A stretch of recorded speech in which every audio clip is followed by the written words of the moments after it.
People went to Dr. Drew. Yes. Oh. Raise your hand if you went to Dr. Drew. Okay. What Just hold on. How many went to Dr. Moore? Okay. How many went to Dr. Scott? Who did? Who pierced your ears? Dr. Scott. They called my mother on the phone and she gave permission. And how many people went to Dr. Rankin? I'm Dr. Rankin's son, so I'm Richard Rankin.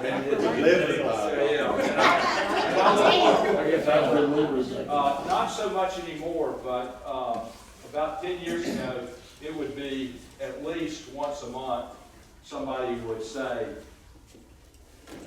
and my card, I have a PhD, so I'm not a medical doctor, but I am a doctor. And some people would see on my debit card it said Dr. Rankin, and go, Dr. Rankin, Dr. Rankin. You look like Dr. Rankin. I was asked to introduce myself. Hold on so I can tie my shoes so I don't fall over myself. These are my snow boots. I appreciate everybody coming out tonight. It's messy out there in rural still. You go out Old 27, it's a mess still, better. But I'm Richard Rankin. How do I introduce myself? My father was Dr. Rankin and my mother was T. Rankin. And I had two older sisters, Kitty. I'm the youngest. Kitty's 3 years older than I am. And my sister Julie, who's no longer living, she died at an early age of breast cancer, was the oldest of the three of us. And we grew up in Mount Holly, as y'all know. And I still now, and a lot of my writing revolves around this, I still live out on what was the old Rankin farm, and it's been continuously occupied by Rankins since 1766. And so I'm still there. It's not a working farm. And you go out Old North Carolina 27, and you really are about halfway to Stanley. And I don't know if you know where the Lowland Dairy Road is, but it's the next major road to your right is Williside Drive. If you go down to the bottom of that hill, on both sides was the old William Rankin farm. And the whole area out there, most of it, once upon a time until the 60s, it was known as Rankintown because there were cousins and just various people, and there was about 4,000 or 5,000 acres that was in some way connected to Rankins. There are also Rhines there, the old 1799 house in the curve going on the Stanley-Lucia Road off of Williside Drive. There are a lot of Rhines out there as well. In fact, that's where the Rhines came from originally. So I still live out there. And I guess, what do you need else do you need to know about me? Most of my career was spent in education. I was a professor of history, and I told y'all I have a PhD in history. And then I was vice president at Queens College, then Queens University, soon to be Elon, because it's merging. I guess everybody has heard about that.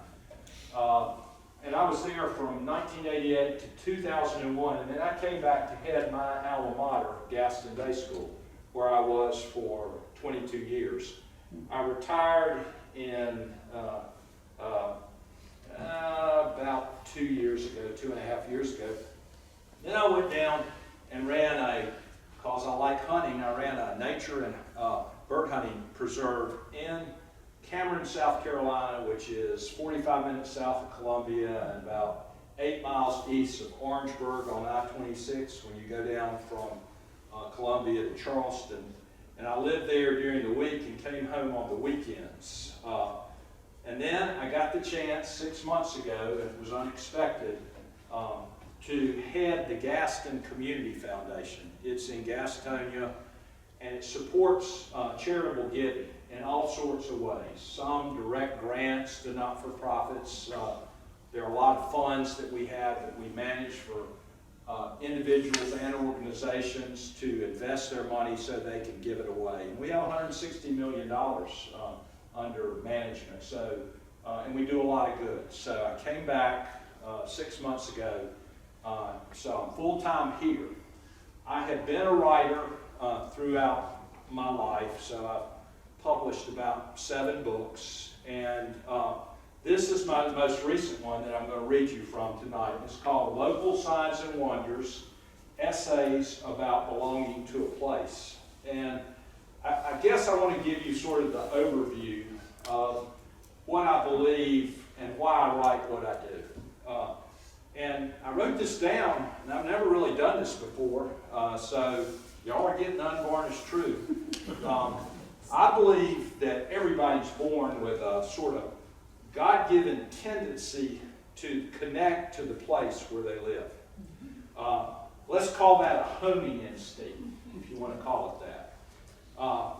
And if we're fortunate enough to stay in one place and not move, and many people aren't. Many people, y'all know lots of people whose parents are in the service, or their parents have a career that takes them from place to place around the country as they get promotions.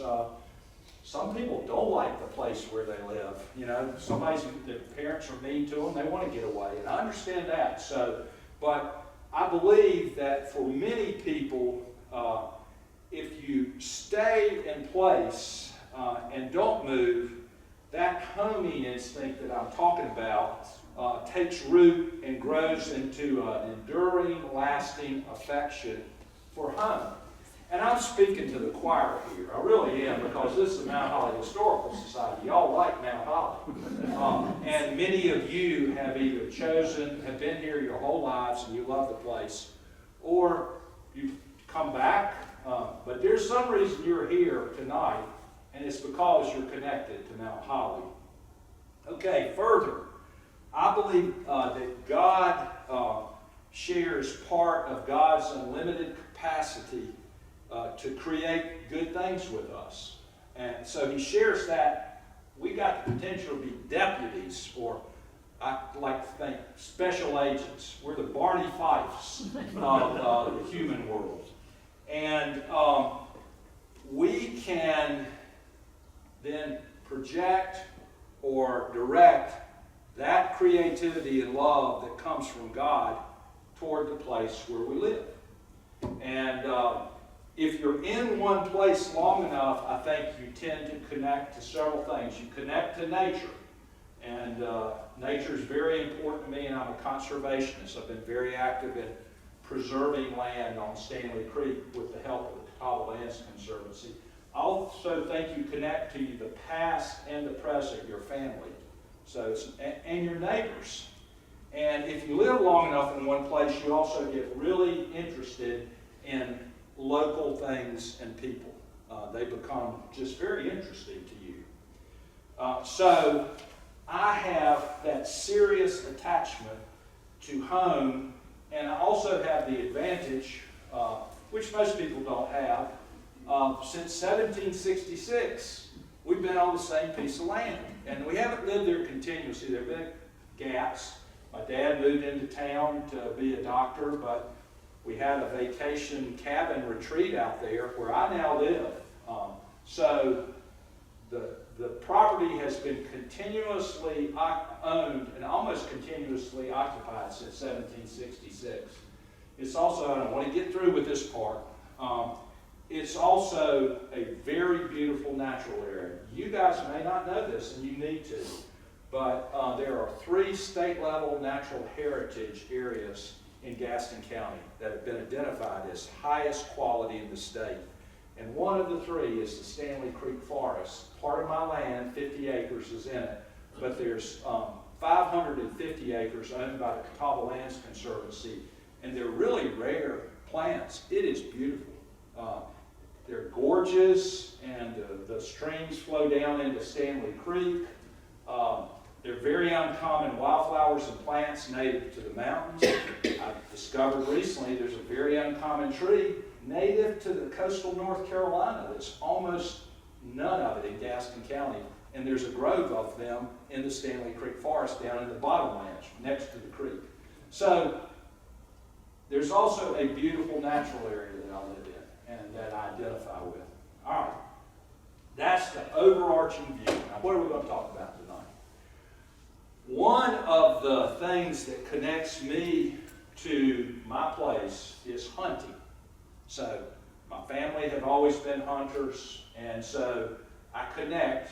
And a book I wrote previously is called While There Were Still Wild Birds, and it was about quail hunting, because my father loved to quail hunt, and he began around here. That's important. There used to be quail hunting around here. Quail largely disappeared in the 80s. They're not extinct, but they're very uncommon, and they used to be everywhere. Do you all not remember growing up hearing the bobwhite quail in the spring? Well, you don't hear them anymore. Maybe rarely, and if you do, it gets your attention. Like, I hadn't heard that in a long time. Well, so I wrote this book about bird hunting, and one of the things I was conscious of is because I had the wonderful privilege of going to South Carolina to bird hunt, and the reason my father went there was because bird hunting was better down there than it was here. And we had a place down there, it was really nice. I went quail hunting out on our property where I now live one time in my life. I killed a quail. And then once as a little boy, I went with my father, and I wasn't even old enough to carry a gun, but I just always, since I hunted in South Carolina, I wrote this book about hunting quail in South Carolina. But I always wondered, what the quail hunting was around here. I knew, believe it or not, this part of the country used to be, in the early 1900s, one of the best quail hunting destinations in the United States, on the East Coast. And then it kind of just shifted south, first to South Carolina, and now it's kind of southern Georgia and Florida. Well, it's largely gone, except around Thomasville, Georgia. Okay, so I wrote my book. And about once a month, I would have somebody call me, and they'd, at work, I'd be at Gaston Day, I'd be behind my desk, and they would say, "Are you Richard Rankin?" "Yes." "Well, I read your book and I love it. I'm a quail hunter," and they would be from South Georgia or they'd be from Tennessee. And it was the most wonderful conversations, and I met a lot of nice people that way. So, and it happened pretty often, once a month. So one day, I'm in my office, and Stan Baker. "Stan, who are your parents?" Walter and Rachel. Y'all know who he is? Okay. My older sister's Bunny. Bunny. A lot of people know her. So, we'll talk about this, but I get a call, and the phone didn't surprise me because, "Are you Richard Rankin?" "Yes, I am." "Did you write?" "Yes, I did." "Well, I want to get a copy. I've heard about it." "I think I'm saying this right, Stan." And I said, "Well, you can get it on Amazon, or I got a bunch of copies right here. I don't know how close you live to Gaston Day School. You can come over and I'll sign one." Stan said, "I live 5 minutes away from Gaston Day School. I live in Gaston." So we'll come on over. I had never met Stan. Stan is 3 years older than me. And it's remarkable. I knew his sister. She was pretty. But I didn't know. Bruce Baker, his first cousin, was a close childhood friend of mine. Second cousin. Thank you, Stan. Governor Stan's here to correct all the mistakes. That's the problem. Stan comes in, he starts making connections with me, and then the next thing he says was, "I grew up bird hunting at my grandparents', and their farm was right close to y'all's. In fact, one day I snuck in and hunted doves in one of your fields, even though I wasn't supposed to." So I said, "Well, now, where did you live, Stan?" So Stan, if you're going out Old 27 and you pass the Lowland Dairy Road, if you're with me, and you go up there, the power lines come across the road right there. It used to be the landfill for Gaston County for a while. Yeah, that's all the Bolt Baker farm. It used to be 180 acres. Stan's grandparents continued to own 10 acres out there. So Stan then proceeds to tell me, here's what happens. He starts telling me about bird hunting. I'm going to read you about that in a minute. But I quickly go, I've always wanted to know about bird hunting around here, and the reason I didn't was because I was in South Carolina. And here Stan comes in and starts telling me about hunting right next to my property.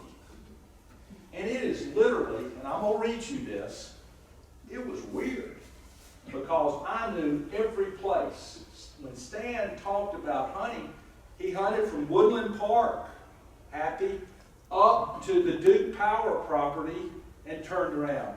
I mean, I knew everywhere he'd been, and it was like I was with him. And I will read you this. So I decided I was going to write because Stan let me see the last decade of bird hunting because it went away in the mid-'80s, right where I'd always wondered about it.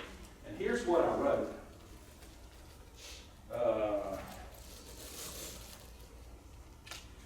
So he's told me that his property, I've passed that property 1,000 times and never knew who owned it.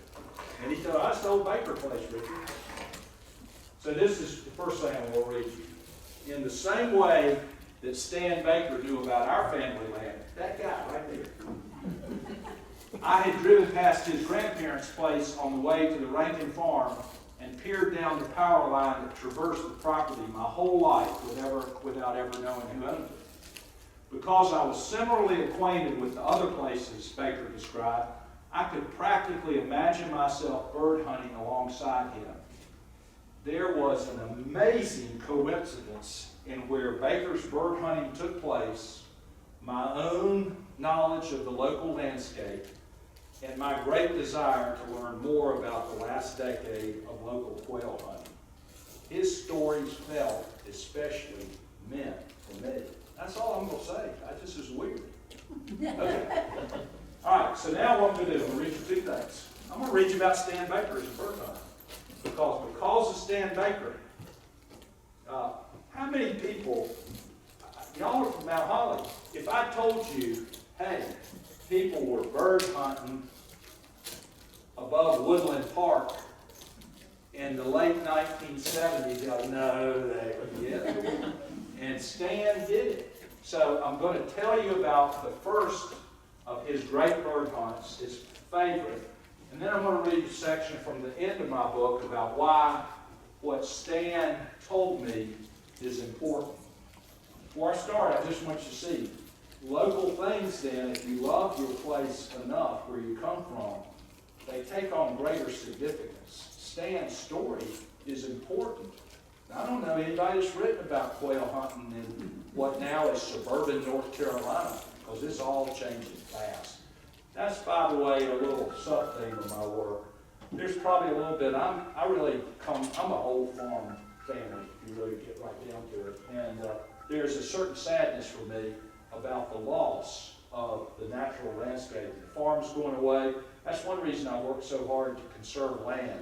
But that's a little bit in there. You're going to get that in a minute. Okay, so I interview Stan. So we go away that day, and I interview him and tape him. And this is the first part of what I want to read you.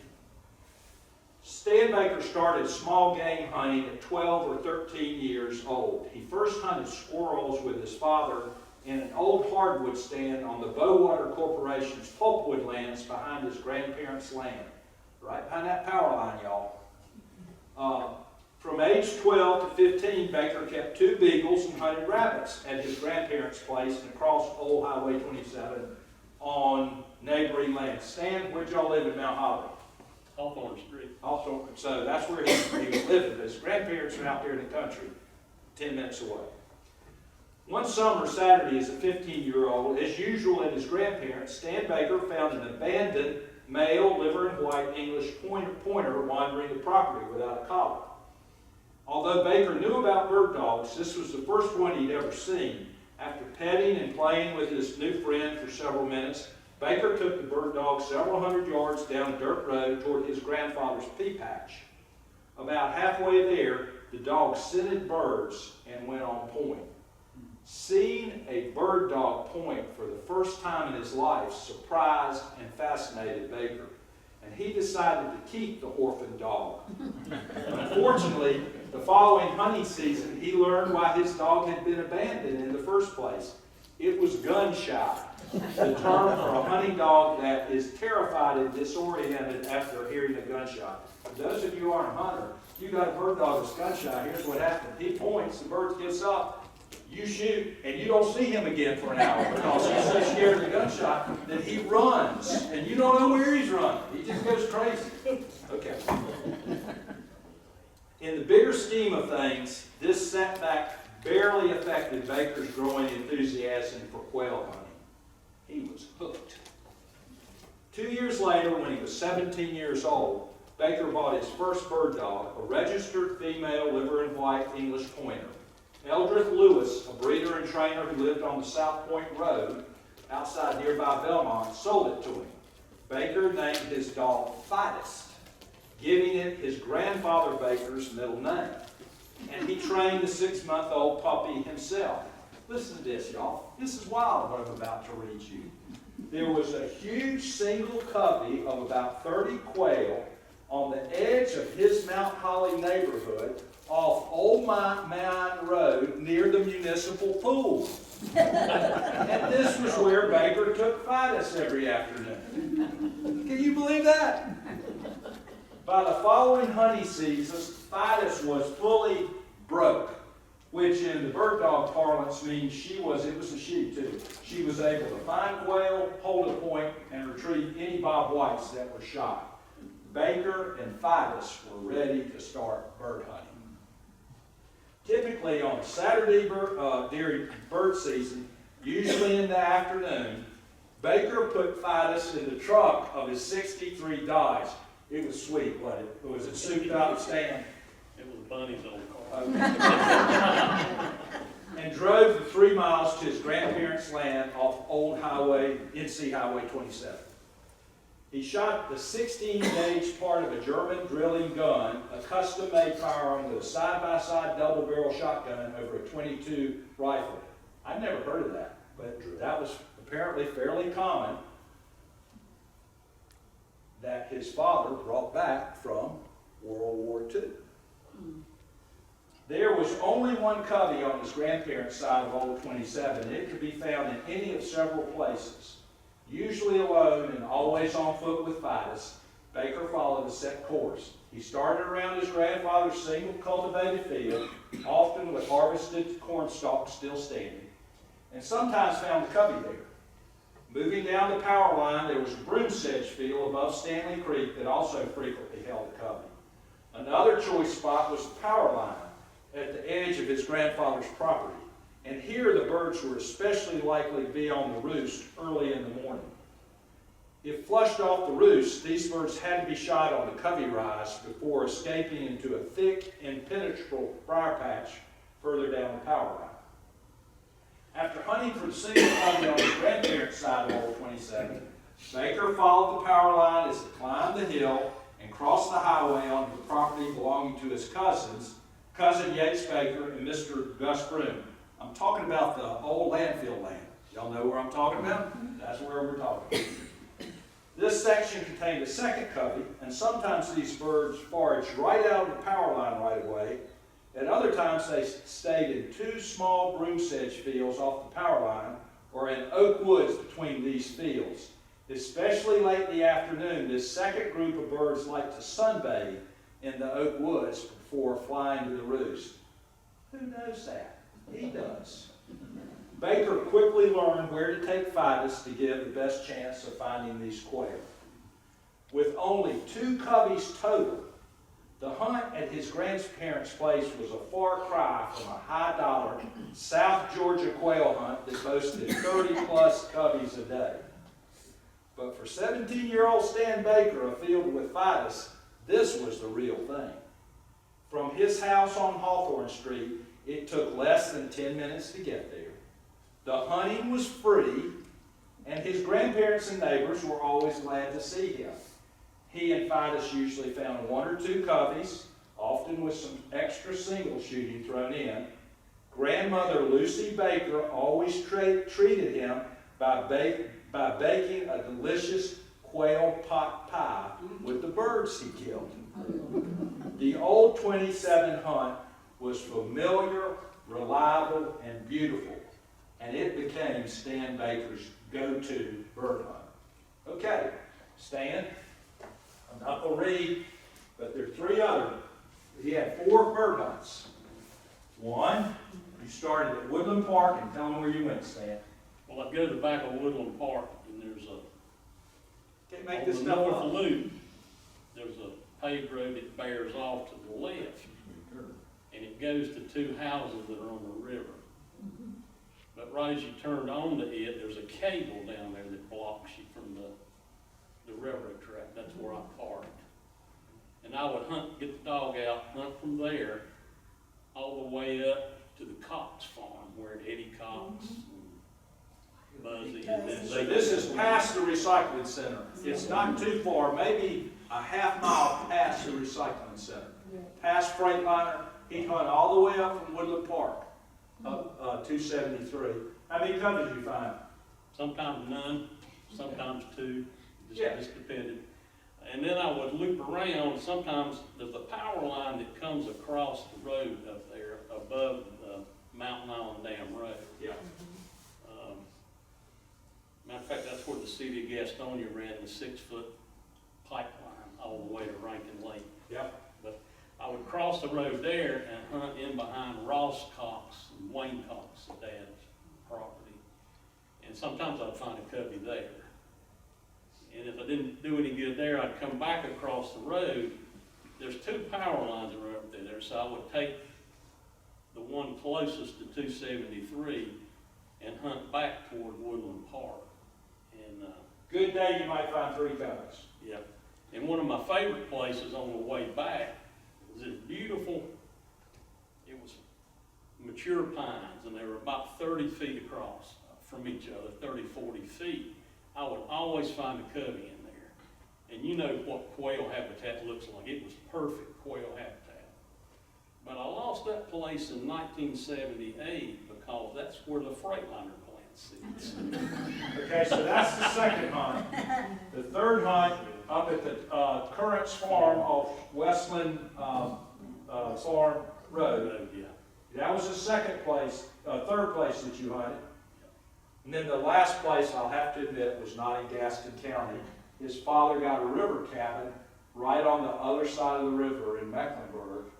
And those power lines that come up on 27 and cross the road, and they go on down to the Whitewater Center. I don't know if you know, so you've just crossed the bridge, you've gone up the top of the hill. Stan would hunt from the river cabin up there and all the way to the Whitewater Center. Might find, what, 2 cubbies, Stan? Maybe. Yeah. But he hunted almost every Saturday from the time you were when to when. Time I was probably 16 to about 21, 22. Yeah. So he's a true Gaston County bird hunter, and he's the only one that knows where those cubbies were. If it weren't for Stan, what could you say? I bet everybody here said, I don't believe there's quail hunting in Gaston County in the 70s. No, there are no quail. Yeah, there were. And I will also tell you, I'm connected to the Whitewater Center. There still is one covey of quail that is in the parking lot at the Whitewater Center. I'm sure it's one of the descendants from one of those that Stan hunted. All right, so Stan, I'm not going to read the other 3 places he hunted, so I'm going to bring you to the end of his bird hunting. Stan Baker stopped bird hunting in 1979. The main reason was because he took up a new hobby, weightlifting, which consumed his free weekend time. But it was also true that the local quail population had decreased significantly, and birds were coming scarcer and harder to find. Baker gave Lucy to a family in the nearby Coolwood community. Who was that, Stan? Lucy? Yeah, the people you gave it to. Well, I had a neighbor who lived across the street from me, Ms. Ola Robinson. It was her daughter and 2 sons. What are their names? I can't remember. Well, the sons would have been Robinsons. No, that was her daughter's Okay, son. all right, I got you. Okay, yeah, so don't know. A decade later, Fidus lived another 2 years before dying in 1981. So there's the end of Fidus, a great dog. A decade later, in 1991, Baker bought a German short-haired pointer and resumed bird hunting. But the wild bird hunting era was over in Gaston County, and Baker's only option was shooting pen-raised quail at a commercial preserve to the west in Cleveland County. All across the North Carolina Piedmont, Baker's situation was being repeated as the disappearance of wild birds forced quail hunters to either discontinue their cherished field sport or go to shooting preserve with released quail. The landscape that Stan Baker bird hunted has been irreparably altered in the intervening years. Not only are almost all the old farm fields overgrown or planted in loblolly pines, but many of his other hunting areas have been heavily developed. On the Woodland Park, North Carolina Highway 273 hunt, just above Dogwood Drive, now sits the large River Park residential housing development.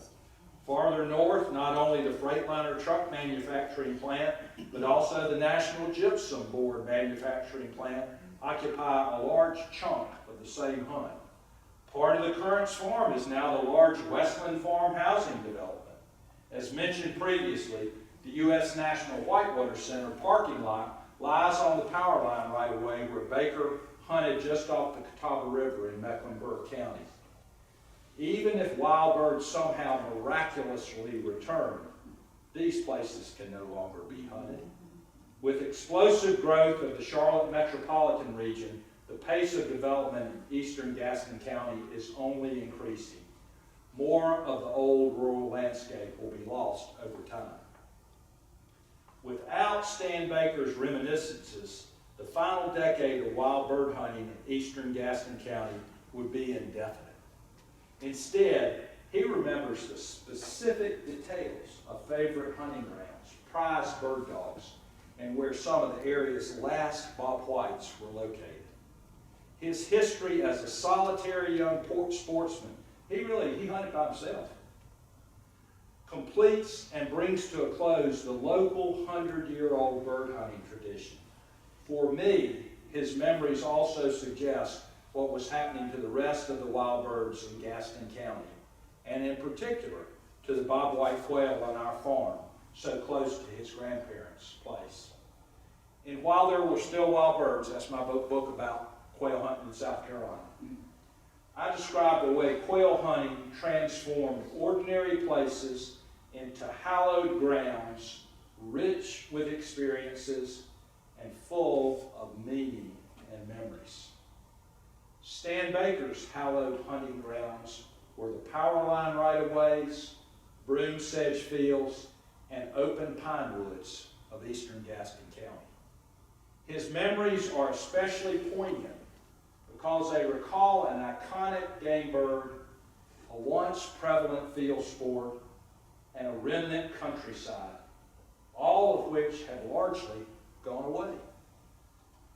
Without the quail, the local landscape is so much emptier and lonelier.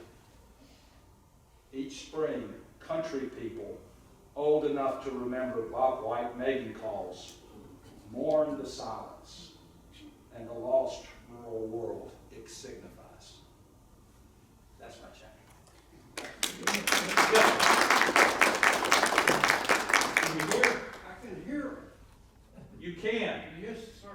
and that very seldom happens. Well, I cannot now.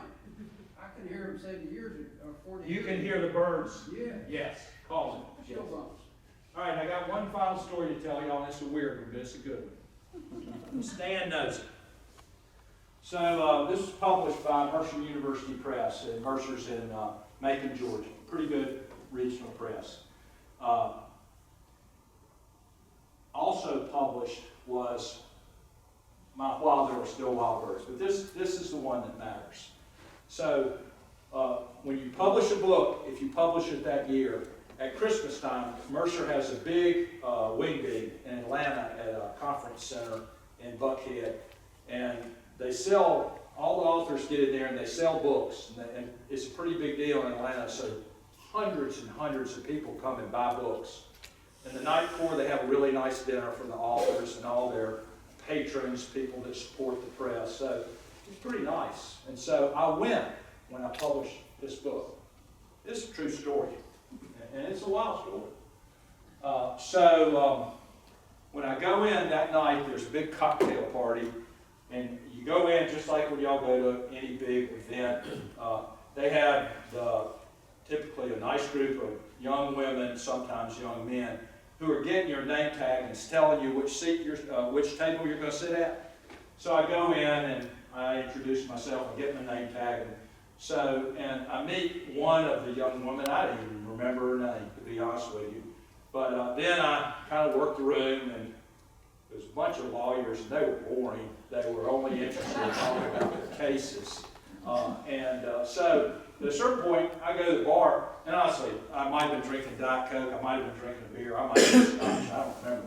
But the young woman who checked me in walks up to me and says, you know, we just drank up a pleasant conversation, and one of the things I said to her is, you are busy. Don't let me monopolize your time. She was in her early 30s, and she was a Mercer graduate.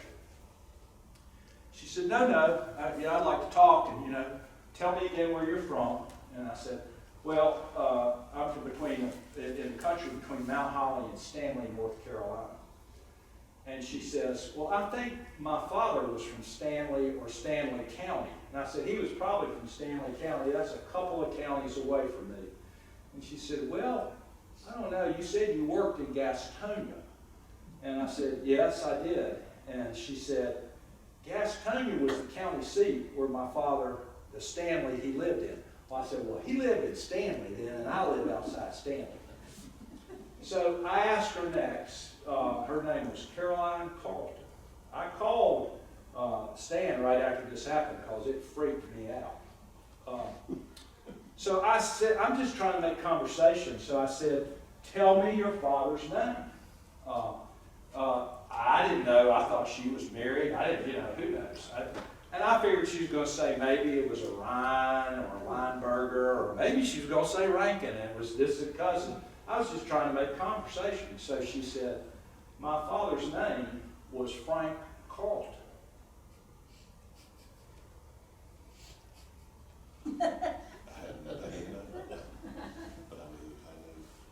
So that's what she said to me. And I went, Caroline, I'm pretty sure my father's in my book. She said, my father died when I was a very young girl. And I really wish I knew more about him. My father's not in your book. In 1972, as a high school senior, Stan Baker bought his second English pointer for classmate Frank Carlton, another young bird hunter who lived just outside Stanley on the Lucia Highway. I said, Caroline, did your father like to bird hunt? She said, well, yes, how do you know that? I said, your father's in my book. She said, well, the other room where we were having our dinner had all our books lined up. So I said, you go in there. And I said, I was pretty certain at that point and it was weird. And so she pulls out, I said, pull out the index. She pulls it out. I said, look up Frank Carlton. She looked up and it was her father, and she started crying. And it was a wild coincidence, I guess, if there's such a thing as coincidences left in this world. So I'll end with that because I called Stan immediately. Did you connect with her? I don't think she ever called me. Yeah. So, but it was, gave her my number though. it was Stan's high school friend's daughter who was in the book. Wow. I don't know. That seemed pretty wild. Questions or comments? I got people that remember Quail. What do you remember, sir? We live in Stanley, Jackson Park. Yep. So we moved there in '58, and then there were 20 houses. There's now 200 houses Yeah. in Jackson Park. But in the room sage fields, if I'm riding my bicycle, I could hear them. Yep. Just out. It was tired, old cotton fields. Yeah. And then it grew up there. There's terraces still in that dirt. Yeah. And that's why the terraces are there. So it was regressing back to forest, and the quail were there. Yeah. Any other questions or comments or memories? I I got books if you want one. They're $20 a piece. I'll sign it and autograph it again if you want one. If there are no further questions, I'm going to give a last opportunity or comments. Yes, sir. I've been to Wilson. You've been to where? Wilson. I still didn't. Wilson. You've been to Willowside, yeah. Yes, in 1962, I worked for Red Petit, and we brought your car back to your house. You brought it to Willowside. Yeah. My uncle was there then, Frank Rankin, who was the attorney. But Willowside is the ancestral Rankin house, and it was built about circa 1800, sometime right around there.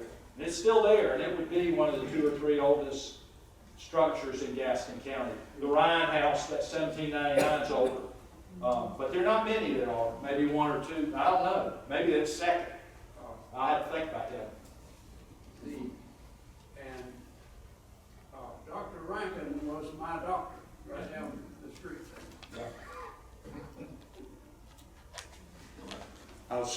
Happy's an old friend. Happy's the Smiths. Happy Smith. His sister Nan is still one of my sister's best friends. His mother and father were pillars in the First Presbyterian Church, and I haven't seen Hap in a long time. And we played together as young boys, and it's just a treat to see him. He's retired and moved back to Mount Holly after he denies it, but a distinguished career in the Army. And so, Hap. Well, you paint this picture of days gone by, and this power line's the right of way that Stan hunted, which I really didn't know, but you know, the road that went down, the Mount Holly had the pump house down there. And I think it was Galen Cassidy finally bought that land off the Nims and built the house down there. But the right of way that was crescent land and timber was next to the river. And then you had the railroad right of way, and then there was some other land, more land, from the Moore farm that went up towards the Cox home. And I just wanted to share this image with you because many times I ran into him down there. And that was one. Quail? Oh yeah, Yes. Lots of quail. Yeah. But the image of Pat Moore driving his pickup truck with his horse in the back, coming down into Woodland Park with a horse standing in the back of the bed. And his dogs, Distinguished dog trainer. his dogs would be in boxes Mount Holly. on the side of that truck. Yeah. And he would go down there to the power line. And many times I chatted with Pat as a young boy. You guys got me by a few years. I was too young to carry a gun. And Pat didn't really hunt quail, but he Interested in worked the dogs. quail with the dogs. Yes. And I would be down there many times with him working those coveys on the back of his horse with his dogs and using whistles and hand signals. Pat, if I talk to you, you'd be a I had no idea. And what was Frank Carlton's nickname? Tippy toes. Tippy Toes. Yes. By the way, just so you know, when we were trying to identify, she was still incredulous, Caroline, his daughter. So Stan told me, he's called Tippy Toes. So I said, Caroline, they call your father? He said, oh my gosh, Dr. Rankin, he walked on his tippy toes all the time. That's why they called him Tippy Toes. He had calves about that. That's right. He was a great Division I athlete, baseball star. He was, now I'm going to tell you one more about that. Just when Stan told me this, I almost couldn't believe that there were quail in Woodland Park. So, my best friend growing up was Parker Witt, Robert and Freddie's youngest brother. And so, I still talk to Parker every once in a while, so I called Parker. I said, Parker, were there quail? And he said, Richard, I had a mini bike, and I can't tell you how many times I flushed a covey of quail around Woodland Park just driving around. He said they were all over the place in the 70s. So that's in there, by the way, that Parker confirmed what Stan had told me. All right, any other questions? I've taken a lot of y'all time, so I've been a marvelous Gary. Well, I was just going to tell you the story that I used to go out with my grandmother to my grandparents' farm, And she loved to whistle, and we'd stand there on the side of the road, and she would whistle to the bobwhites, and they would echo back to her. And I just had a flashback to that story, as you were talking about these tonight. The old Kendrick Farm would have been prime quail country. It's now, again, developed, Yeah. but that would have been, there would have been quail cubbies all over that farm, because it was a pretty farm. That's Mr. interesting. Kendrick used to hunt over occasion. You did. Yeah. Yes, sir. Do you remember your grandmother Rankin that lived in Woodland Park? Very well, Granny. Granny. Now, she was a widow by then, right? When she She was a widow, yeah. Do you know what she gave the kids in that neighborhood for Christmas and their birthdays? This is rich. Silver dollars from the 1920s. Is that right? She gave us. Who are you? I live right next door to Who her. are you? Dale Nixon. You're Dale Nixon, okay. And across the street was Willie Burke Ryan. Yeah, And and Bernie the and two, Eddie. yeah, they were rough. They might be nice to you. And Dale Bernie was was a little bemoaning the older. fact, He was our protector, so to speak. Dale was bemoaning the fact that his dad set up a savings account with all those Yeah. silver dollars. And Dad said, I'm gonna start a savings account, and there's my And he silver took all dollars. his silver dollars. Granny was great. Yes, she was. And then she passed away, and then Caldwell's lived there. They were, he retired from New Power. I remember going down there and sliding down that hill, down to her house. She had the straight-in back porch. She did. You sit on the back porch and Yeah. Richard, Yes. Alex and my grandfather used to hunt square about comment out there near where you grew up, Yes. and he actually raised some ringneck pheasants, and he let them go in the wild out there. Do you know About what? the time we moved in out there. We have once flushed a single ringneck pheasant on our property, and I wondered where in the world it came from. I did not know. Really, that's true. Other questions? Anybody? It's delightful. I want to this quarter till, y'all just, yes, ma'am. Yes, so I Oh, yeah. enjoyed the chapter on the war doctor. One of the things one of my chapters, this is crazy, but it's true. All right, y'all remember our father's office, and Ellen Featherston and Gladys Reese were his receptionist and lab tech. Well, they told my father, and they believed it, and they were right. Dick, and they were tight. The three of them were a team. Dick, there's a country store operator outside Cramerton, and he can cure warts. He's a folk healer. My dad said, I don't know about that. But they said, it's true, send anybody over there with a wart. And so my dad started giving his patients the choice. I can burn it or cut it and charge you $25, or you can go to Mr. Sterrett for free, and it'll come off. Okay. I'm 18 years old, and I get a tremendous wart around my little finger. And I go to Dad, and Dad, you got to get rid of this. It hurts. It just went awry. It's driving me crazy. So you go see Mr. Sterrett. I did not believe, and the only reason I did was because my father sent me. So I go see Mr. Sterrett. I walk in there, and he's there. He's a man of few words, too. His wife's in the back, and I say, Mr. Sterrett, I'm Dr. Rankin's son, and my dad sent me to have my wart topped off. And he said, pick out a gift. I didn't know. I said, what gift do I pick out? I didn't know what he was talking about. He said, any gift you want in this store.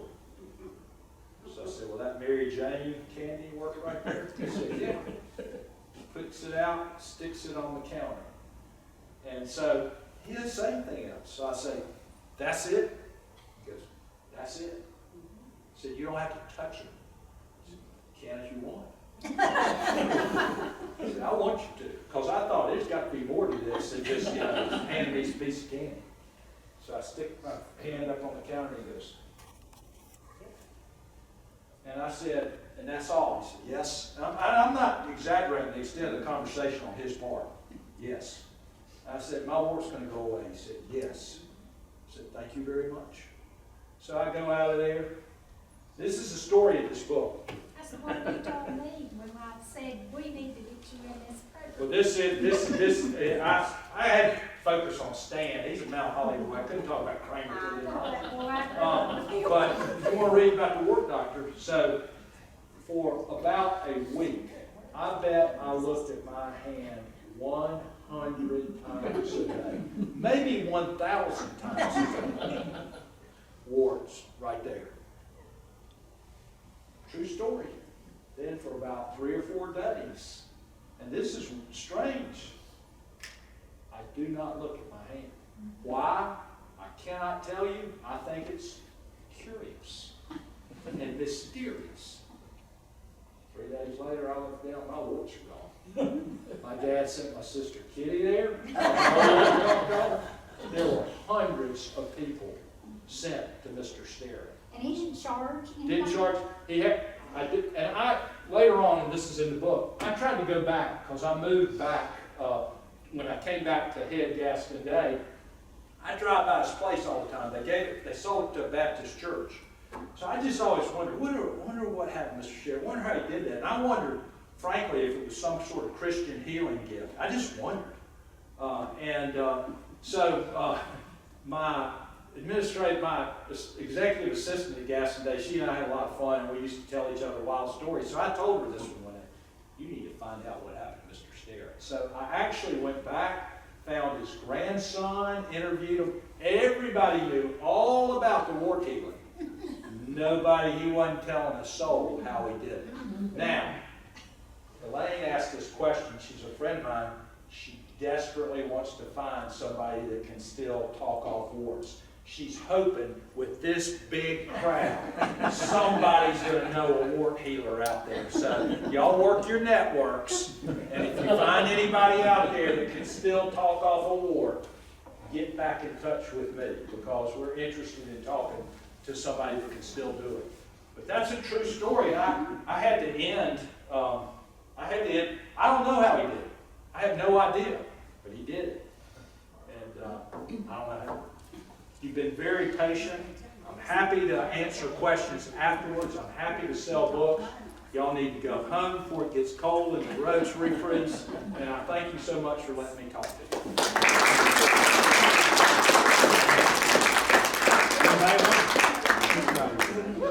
Anybody wants a book? I got it.